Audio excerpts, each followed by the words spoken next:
کہا اقبال نے شہ حرم سے، تہے محراب مسجد سو گیا کون، ندا مسجد کی دیواروں سے آئی، فرنگی بت کدے میں کھو گیا کون۔ انگریز تقریباً 2 صدیوں پہلے برصغیر پاک و ہند کے اندر آیا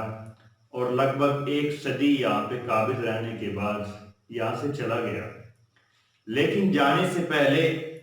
وہ یہاں پہ رہنے والی مسلم قوم کو 2 طبقات کے اندر تقسیم کر گیا۔ ایک طبقے کے اوپر قدامت پسند کا لیبل جو ہے وہ چسپاں کر دیا گیا، جسے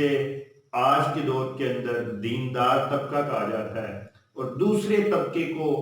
ماڈرن یا پھر لبرل، اور دور حاضر کے اندر اسے دیندار طبقے کے طور پہ جانا جاتا ہے۔ یہ 2 بنیادی طبقے تھے جو انگریز نے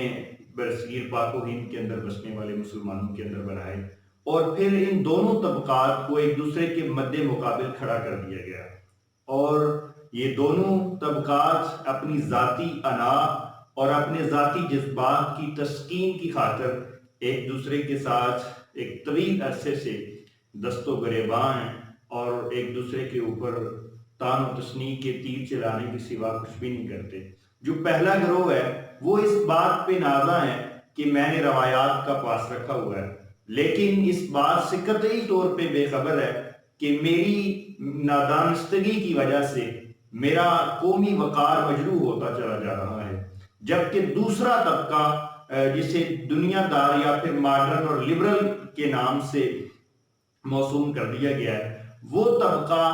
اپنے زمانے کے ساتھ قدم سے قدم چلانے کی جوش میں اس حد درجہ مگن ہوا کہ وہ اسلام کا یہ بنیادی سبق بھی بھول گیا جو ڈاکٹر اقبال رحمۃ اللہ علیہ نے کچھ اس طرح قوم مسلم کو پڑھایا تھا کہ اپنی ملت پر قیاس اقوام مغرب سے نہ کر، خاص ہے ترتیب میں قوم رسول ہاشمی۔ آج اگر امت مسلمہ پھر سے وہی عروج چاہتی ہے تو اس کے لیے قوم مسلم کو ایک پلیٹ فارم کے اوپر کا اکٹھا ہونا ہوگا، اور ڈاکٹر اقبال رحمۃ اللہ علیہ نے جو پیغام دیا تھا کہ ایک ہوں مسلم حرم کی پاسبانی کے لیے، نیل کے ساحل سے لے کے تا بخاک کاشغر، حرم کی پاسبانی اور فلسطین کی آزادی اور آزاد کشمیر کی آزادی جو ہے وہ تبھی ممکن ہے جب قوم مسلم کا اتحاد کم از کم اتنا وسیع ہو کہ وہ نیل کے ساحل سے لے کے کاشغر کی خاک تک ہو۔ جتنا اتحاد ہمارے مابین رہ چکا ہے تو اس سے ہمیں پچھلے چند سالوں کے اندر بڑا اچھا تجربہ ہو گیا ہے کہ اتنے اتحاد سے کہ محلے کی مسجد کے سپیکروں کی بھی حفاظت نہیں کی جا سکتی ہے۔